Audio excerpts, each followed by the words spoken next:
It controls billions of dollars. It dictates economic policy for the entire country. And yes, of course, we are talking about the Fed. But do most people really know what it is or even what it does? John Stossel hit the streets of Times Square to find out.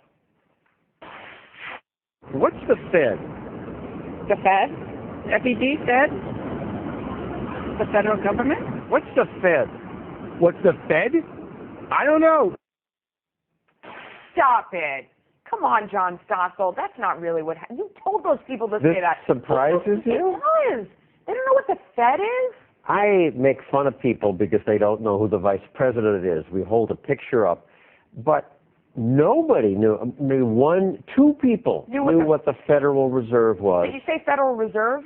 I started with Fed, then I went on to Federal Reserve. A few people said, oh, yeah, that's those money people. What does it do? Almost nobody knows. Wow. So what does that tell you? What's the significance of that? The significance is people know all this detail about the Kardashians. The Fed has increased central planning of our economy by so much. They control $4 trillion. That's right. What's on their balance sheet. That's, Congress spends $3.6 trillion, which is much too much.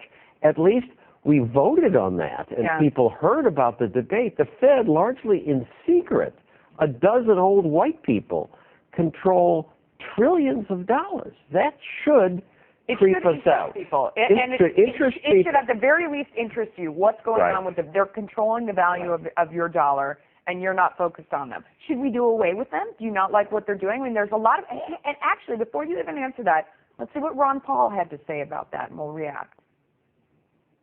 Its central economic planning with monetary policy is doomed to fail. We're witnessing its failure, and we need to wake up and decide we need a different system. Do we need to wake up and decide we need a different system? Maybe. I won't go that far because all these smart people say, they can help ease out the highs and the lows, and we absolutely need the Fed, and it just seems risky to go against all those brains. And yet, central planning has never worked in history. Why would it work for a central bank? And we're doing brand new things right now that we've never done before. And if you look at all the economic theory of past and everything Milton Friedman has ever said, and anyone who's studied this, it seems like at some point we are going to see out of control inflation as a result of what's going on right now. So far, it's been very good. When I started reporting, inflation was 12%. It's been held down to around 2-3%, and that's great. But when inflation starts, it happens suddenly. And they are printing all this money. Right, and no one's ever done what we're doing right now, the new unusual measures, so we have no idea how it's going to turn out. But this idea, how you have folks out there campaigning against the Fed.